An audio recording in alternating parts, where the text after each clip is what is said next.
Un message ému, Philippe Bilger. Hein. Oui, mais en même temps banal, quoi. Je veux dire, mais banal. On sentait qu'il y avait même ce qu'il a fait. Bon. Après, c'est quand même intéressant parce que c'est quand même deux personnes, Bayrou et Barnier, qui ont un parcours extrêmement long derrière eux, peut-être un peu déçus d'ailleurs, ou décevants à leurs yeux, c'est possible, et qui arrivent effectivement un peu à la fin de leur carrière, à un moment où les gens sont normalement à la retraite, au poste suprême, en tout cas semi-suprême. Jean-Michel Fauvergue. Il y a deux choses qui sont, c'est pas du tout banal dans son discours. Je suis pas d'accord avec Philippe. C'est d'abord, il dénonce l'entre-soi politique, et ça c'est quelque chose de très, c'est quelque chose de très important dans la bouche d'un Premier ministre.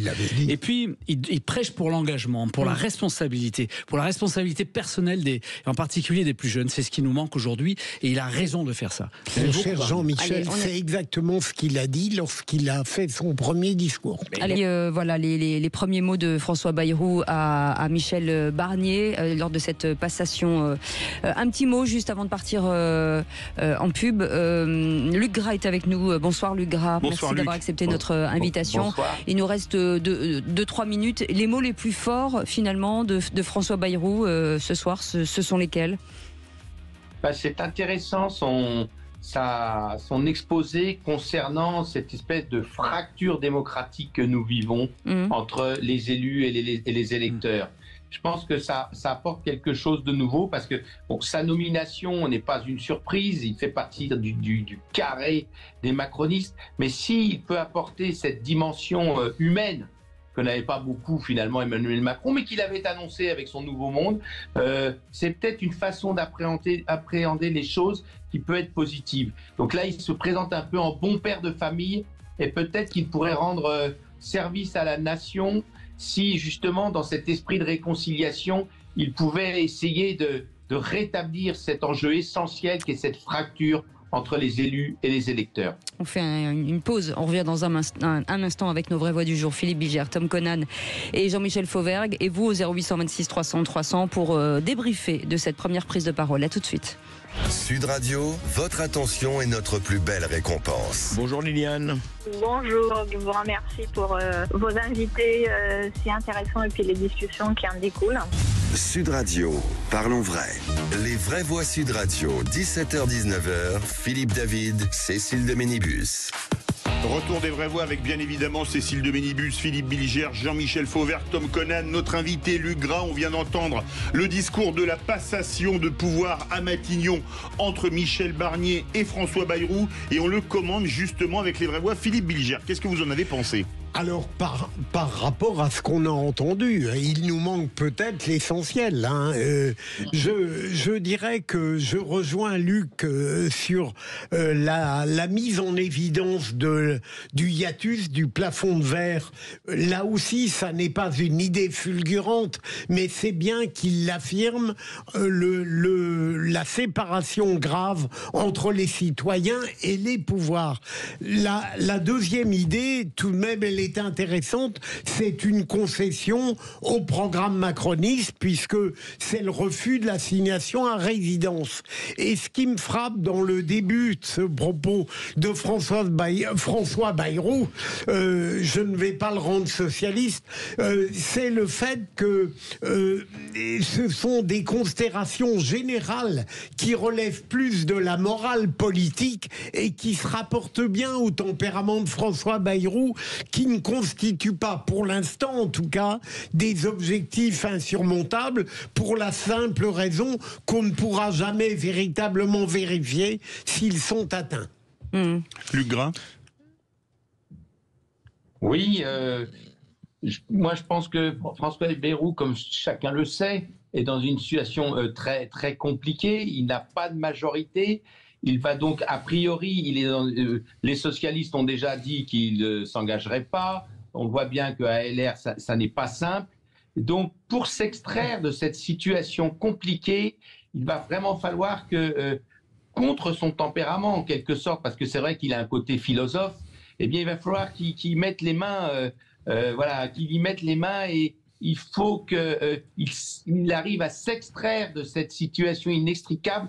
Probablement, il a le caractère pour, en insistant sur un certain nombre d'initiatives. Est-ce que ce sera en portant un projet sur la proportionnelle ? Je ne sais pas. Est-ce que ce sera sur revisiter la réforme sur les retraites pour la rendre plus acceptable pour les Français?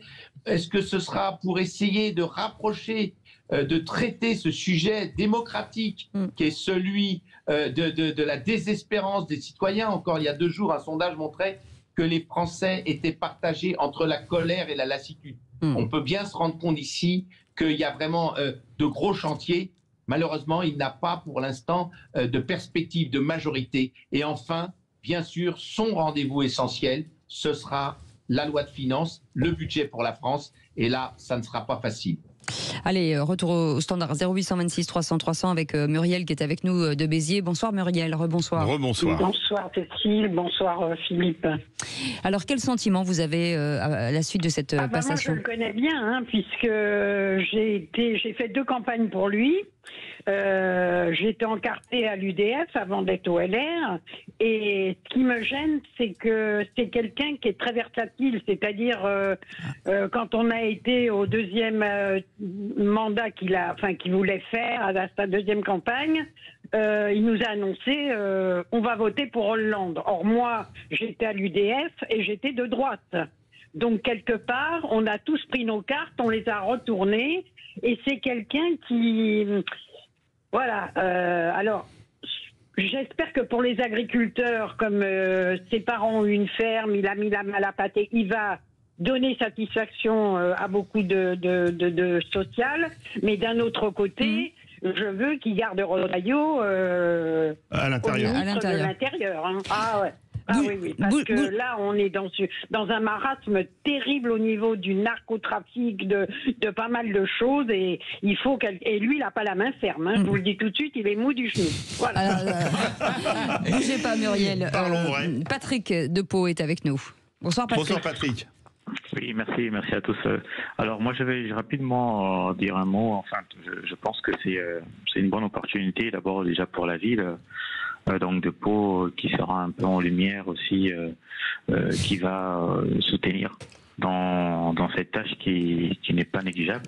Après, il faut dire que quand on regarde un peu depuis 2014 tout ce qu'il a apporté pour l'agglomération, on a vu quand même une certaine évolution. On pense que de manière macroscopique à l'échelle du pays, il saura tenir ses valeurs pour aider à faire consensus. Oui, bougez pas, restez avec nous. Mais c'est que son discours ressemble quand même à un peu une gestion de la faillite. C'est effectivement un peu désespérant. En tout cas, c'est pas très enthousiasmant, un peu comme ce que disait Luc Gras tout à l'heure. Il a parlé d'un Himalaya de difficultés. Oui, voilà. Il en est effectivement conscient, mais à un moment donné, il faut quand même aussi nous emmener, nous emporter quelque part. Tu vois, quelle est la patte François Bayrou, quel est ce qui nous prépare depuis 40 ou 50 ans de vie politique. Ce serait quand même sympa. Il dit affronter les yeux ouverts. Ouais, non, mais c'est bien, mais encore faut-il avoir quand même quelques idées, quelques grandes directions, parce qu'encore une fois, le peuple, c'est pas uniquement laissez-le arriver, ça fait 5 minutes qu'il est là.